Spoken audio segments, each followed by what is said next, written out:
Assalamualaikum warahmatullahi wabarakatuh. Kami dari kelompok 6, kelas manajemen A 2021. Bismillahirrahmanirrahim. Pada kesempatan kali ini, insya Allah kami akan membahas materi mengenai penghimpunan dana dan pembiayaan produk. Penghimpunan dana merupakan kegiatan penting yang harus dilakukan oleh Bank Syariah, karena jika tidak ada penghimpunan, maka tidak akan ada suntikan dana dan otomatis Bank Syariah tidak akan dapat memenuhi biaya operasional, baik itu biaya mingguan, bulanan, maupun tahunan. Yang pertama, pengertian penghimpunan dana. Penghimpunan dana adalah suatu kegiatan usaha yang dilakukan bank untuk mencari dana kepada pihak deposan yang nantinya akan disalurkan kepada pihak kreditur dalam rangka menjalankan fungsinya sebagai intermediasi antara pihak deposan dengan pihak kreditur. Nah, orang yang mempunyai uang disebut deposan, dan orang yang akan meminjam uang disebut kreditur. Kreditur ini adalah orang-orang yang nantinya meminjam dana melalui kegiatan pembiayaan.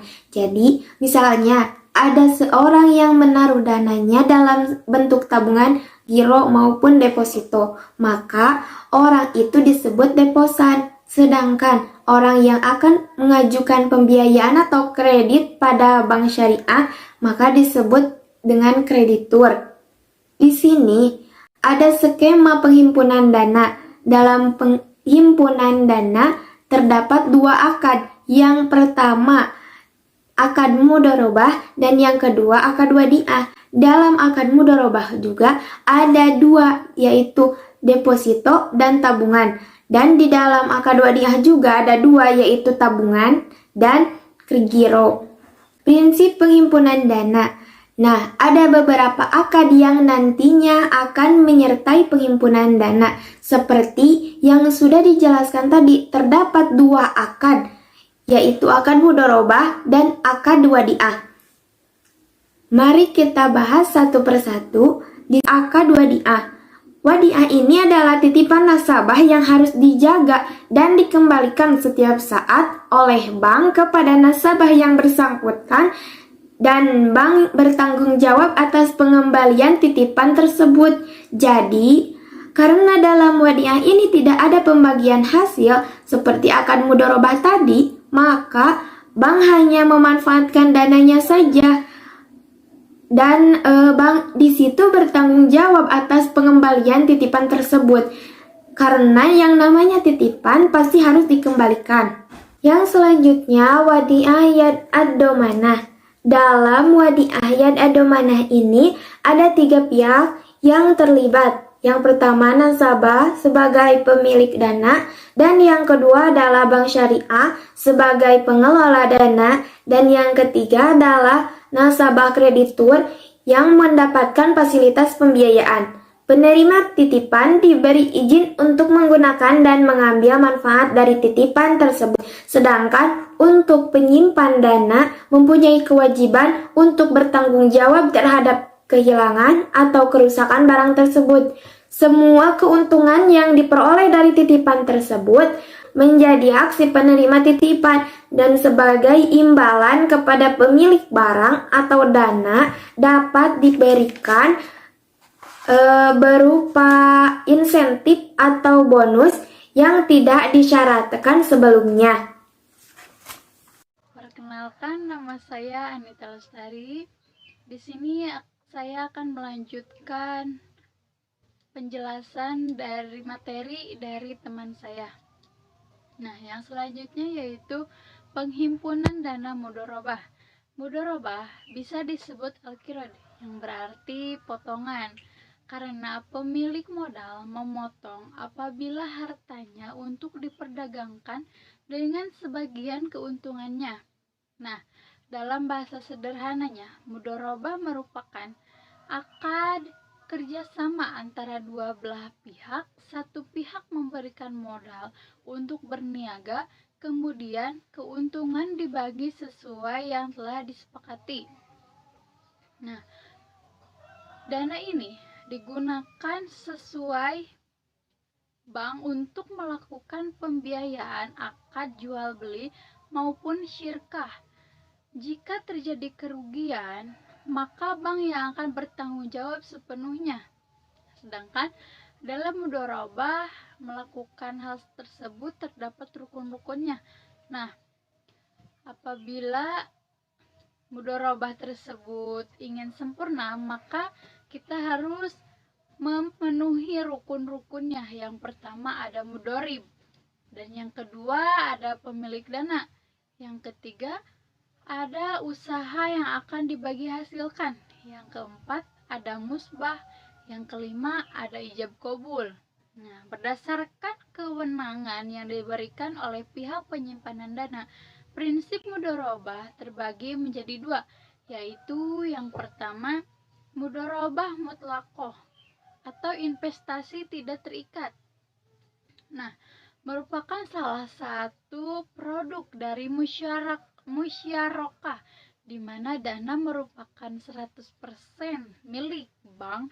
Dana ini dapat digunakan untuk kegiatan usaha sesuai kehendak nasabah digunakannya.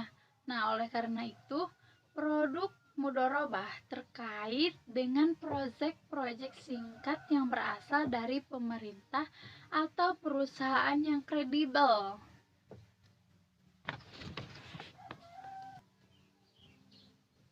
Nah, yang selanjutnya yaitu mudharabah muqayyadah atau investasi terikat. Nah, perbedaan muqayyadah dengan mutlaqah yaitu di sisi penggunaan dananya yang diterima nasabah. Penggunaannya terkait atau terikat syarat-syarat tertentu dari pemilik dana. Nah, adapun terdapat manfaat dari penghimpunan dana. Yang pertama bagi bank, berarti bank memiliki atau menambah modal kerja untuk pemberian pinjaman, pembiayaan atau kredit bagi masyarakat. Nah, dengan hal itu bank memperoleh pendapatan atau bagi hasil keuntungan, sehingga dapat sangat bermanfaat bagi bank. Nah, yang kedua bagi pemilik uang. Bagi pemilik uang, hal tersebut menjadikan usahanya yang sangat produktif karena uang tersebut dapat dimanfaatkan. Nah, yang ketiga bagi pemerintah. Bagi pemerintah manfaatnya yaitu mengurangi volume uang yang beredar yang merupakan suatu usaha dalam rangka mengendalikan inflasi. Sangat bermanfaat ya. Dan yang selanjutnya yaitu maksud dan tujuan dari penghimpunan dana. Yang pertama sebagai dana operasional. Nah, yang kedua sebagai alat atau cara pemerintah dalam melaksanakan kebijakan moneter. Yang terakhir, produktivitas dana penghimpunan dana melalui lembaga keuangan. Berarti menghimpun dana yang menganggur. Nah, mungkin pembahasan yang kedua, produk pembiayaan. Yang pertama ada prinsip jual beli. Prinsip jual beli dalam Islam yaitu hukum transaksi yang harus halal, adanya akad yang harus disepakati antara kedua belah pihak yang bersangkutan. Keuntungan juga yang didapatkan tidak berlebihan atau sesuai syariat Islam. Asas suka sama suka dan tidak ada unsur riba di dalamnya. Adapun rukun jual beli yang pertama yaitu penjual disebut juga dengan bai'i dan pembeli disebut juga dengan mushtari. Para ulama sudah sepakat menetapkan bahwa syarat yang paling utama adalah harus ada penjual dan pembeli yang telah memenuhi ahliyah untuk boleh melakukan transaksi muamalah. Berakal menjadi salah satu yang paling penting. Bila salah satu dari keduanya, entah itu si pembeli atau si penjual, termasuk orang yang dinyatakan tidak sehat akalnya, maka transaksi jual beli yang terjadi dianggap tidak sah secara hukum syariah. Yang kedua, barang atau objek disebut juga dengan mabi'i. Ada ma'qud alaih alias barang yang dibeli. Tidak sekadar harus adanya barang, namun juga dalam Islam diatur kriteria bahwa barang yang diperjualbelikan harus mempunyai manfaat. Tujuannya agar pihak yang membelinya tidak merasa dirugikan. Yang ketiga ada ijab qabul, disebut juga dengan sigo. Ijab adalah lafaz yang diucapkan terlebih dahulu atau oleh siapapun yang mengucapkannya, baik itu dari pihak pembeli atau dari pihak penjual. Sedangkan qabul adalah lafaz yang diucapkan berikutnya setelah lafaz ijab, baik diucapkan oleh penjual maupun pembeli. Yang pertama ada mu'arobah. Mu'arobah adalah suatu barang di mana penjual menyebutkan harga jual terdiri atas harga pokok dan tingkat keuntungan tertentu atas barang di mana harga jual tersebut disetujui oleh pembeli. Adapun rukun-rukun mu'arobah adalah sebagai berikut. Yang pertama ada penjual, mustasri, pembeli, mabi'i atau barang yang diperjualbelikan, saman terdapat harganya, dan ijab qabul. Syarat mu'arobah yang pertama yaitu berakad atau bai'u dan mustari cakap hukum dan tidak dalam keadaan terpaksa. Yang kedua, barang yang diperjualbelikan mabi'i, artinya tidak termasuk barang yang haram dan jenis maupun jumlahnya secara jelas. Ketiga, ada harga barang atau disebut juga dengan saman, harus dinyatakan secara transparan harga pokok dan komponen keuntungan dan cara pembiayaannya disebutkan. Yang kedua ada istisna. Istisna adalah akad jual beli dalam bentuk pemesanan pembuatan barang tertentu dengan kriteria dan persyaratan tertentu yang disepakati antara pemesan atau pembeli, mustasni, dan penjual. Pembuat atau sani istisna paralel adalah suatu bentuk akad istisna antara pemesan, disebut juga dengan pembeli atau mustasni, dengan penjual atau pembuat atau sani, kemudian untuk memenuhi kewajibannya kepada mustasni, penjual, di mana mereka memerlukan pihak lain agar sani pembiayaan. Istisna adalah penyediaan dana dan bank kepada nasabah untuk membeli barang sesuai dengan nasabah yang menegaskan harga belinya kepada pembeli nasabah. Kemudian untuk rukun istisna ada penjual, ada pembeli, ada uang, dan ada barang, dan yang terakhir ada ijab qabul. Kemudian untuk syaratnya disepakati kriteria barang yang disebutkan di awal. Hal ini bertujuan supaya nantinya tidak ada perselisihan saat barang atau produk pesanan sudah jadi. Yang kedua, barang yang dipesan sudah biasa menggunakan akad istisna. Dan yang ketiga, waktu penyerahan barang tidak ditentukan. Disebutkan dalam akad istisna bahwa penyerahan barang yang sudah selesai dipesan tidak ditentukan.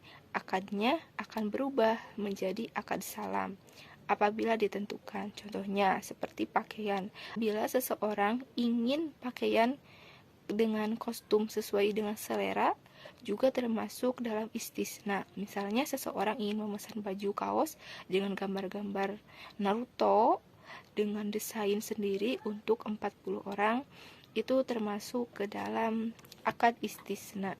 Yang ketiga, salam. Salam adalah jual beli dengan sistem pesanan, yang artinya pengiriman barang tidak secara langsung pada waktu pemesanan, tetapi ditunda pada waktu tertentu yang telah disetujui kepada kedua belah pihak.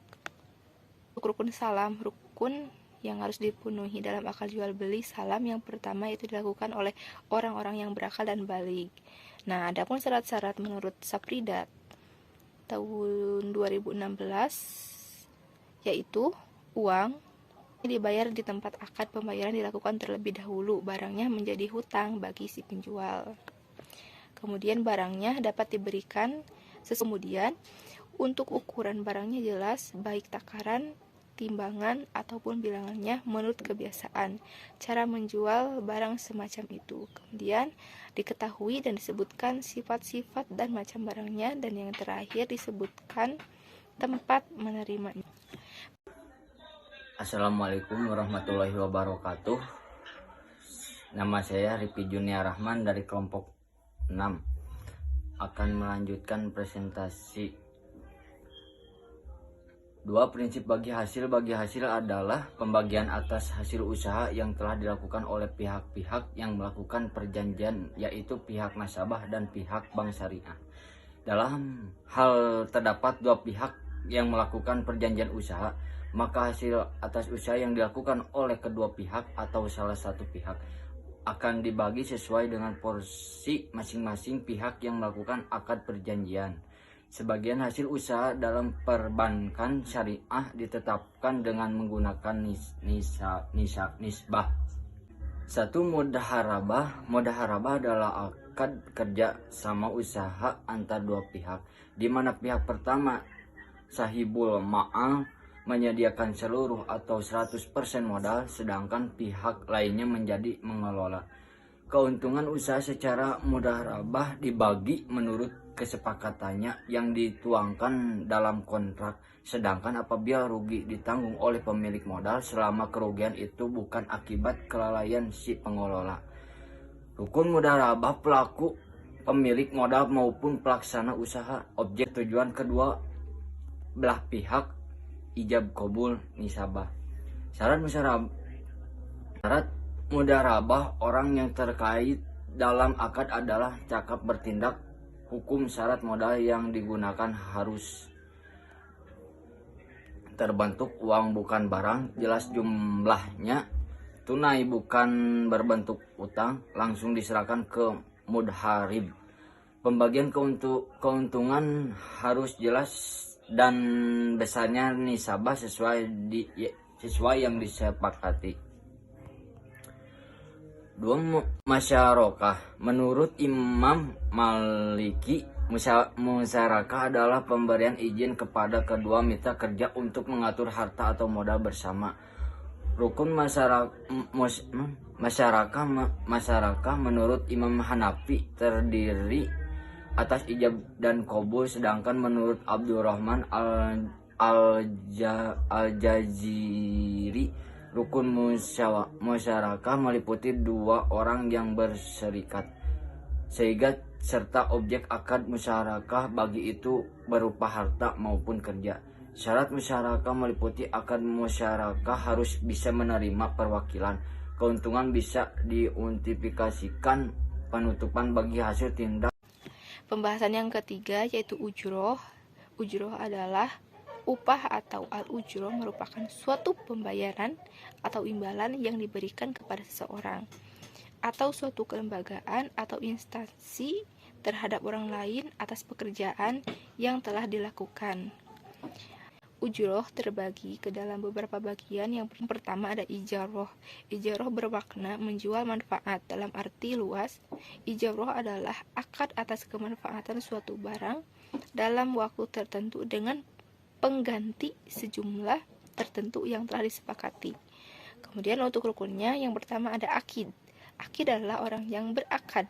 Orang yang melakukan akad ijaroh ada dua orang, yaitu mu'jir dan mustajir. Mu'jir adalah orang yang memberikan upah atau yang menyewakan, sedangkan mustajir adalah orang yang menerima upah untuk melakukan sesuatu dan menyewa sesuatu. Bagi yang berakad ijaroh diisyaratkan mengetahui manfaat yang dijadikan akad sehingga dapat mencegah terjadinya perselisihan. Kemudian selanjutnya sikot akad, yaitu suatu ungkapan para pihak yang melakukan akad berupa ijab dan qabul, adalah permulaan penyelesaian yang keluar dari salah seorang yang berakad dengan gambaran sekehendaknya dalam mengadakan akad ijaroh. Kemudian ujroh atau disebut juga dengan upah, yaitu sesuatu yang diberikan kepada mustajir atas jasa yang diberikan atau diambil manfaatnya oleh mujir. Kemudian manfaat.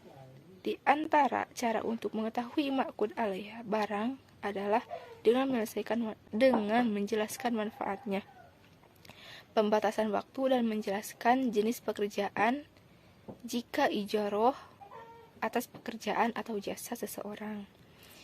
Kemudian untuk syaratnya, syarat yang pertama, syarat bagi kedua orang yang berakad adalah telah balik dan berakal. Mazhab ini berdasarkan mazhab Syafi'i dan Hambali. Kedua, di mana kedua belah pihak yang melakukan akad menyatakan kerelaannya untuk melakukan akad ijarah itu. Apabila salah seorang keduanya terpaksa melakukan akad, maka akadnya tidak sah. Nah, selanjutnya manfaat yang menjadi objek ijarah selanjutnya harus mempunyai manfaat, di mana objek ijarah harus diketahui secara jelas sehingga tidak terjadi perselisihan di belakang, dan jika manfaatnya tidak jelas maka akad itu tidak sah. Selanjutnya, objek ijarah sendiri itu dapat diserahkan dan dipergunakan secara langsung dan tidak ada cacat. Kemudian untuk syarat terakhir, objek ijarah itu sendiri yang dihalalkan oleh syarat. Pembahasan yang kedua, ijarah muntahiyah bitamil adalah sejenis perpaduan antara kontrak jual beli atau lebih tepatnya akad sewa yang diakhiri dengan kepemilikan barang di tangan si penyewa. Sifat pemindahan kepemilikan inilah yang membedakan dengan ijarah biasa. Rukun ijarah muntahiyah bitamil, yang pertama ada penyewa, disebut juga dengan mustajir, pemilik barang disebut juga dengan muajir, barang atau objek sewa disebut juga dengan ma'jur, harga sewa disebut juga dengan ujroh, ijab qabul atau serah terima. Adapun yang menjadi syaratnya yaitu kerelaan dari dua pihak yang berakad dan ma'jur memiliki manfaat dan memanfaatkannya dibenarkan dalam Islam, dapat dinilai dan bermanfaat atas transaksi ijarah muntahiyah bitamil harus diberikan oleh mustajir kepada muajir. Adapun syaratnya seperti pihak yang melakukan ijarah muntahi. Syaratnya yang pertama, pihak yang melakukan ijarah muntahiyah bitamil harus melaksanakan akad ijarah terlebih dahulu. Akad pemindahan kepemilikan baik dengan jual beli dan pemberian hanya dapat dilakukan setelah ijarah selesai. Syarat yang kedua yaitu janji, di mana pemindahan kepemilikan barang yang disepakati di awal akad ijarah adalah wa'ad yang hukumnya tidak mengikat. Apabila janji itu ingin dilaksanakan, maka harus ada akad pemindahan kepemilikan yang dilakukan setelah masa ijarah selesai. Persyaratan permohonan pembiayaan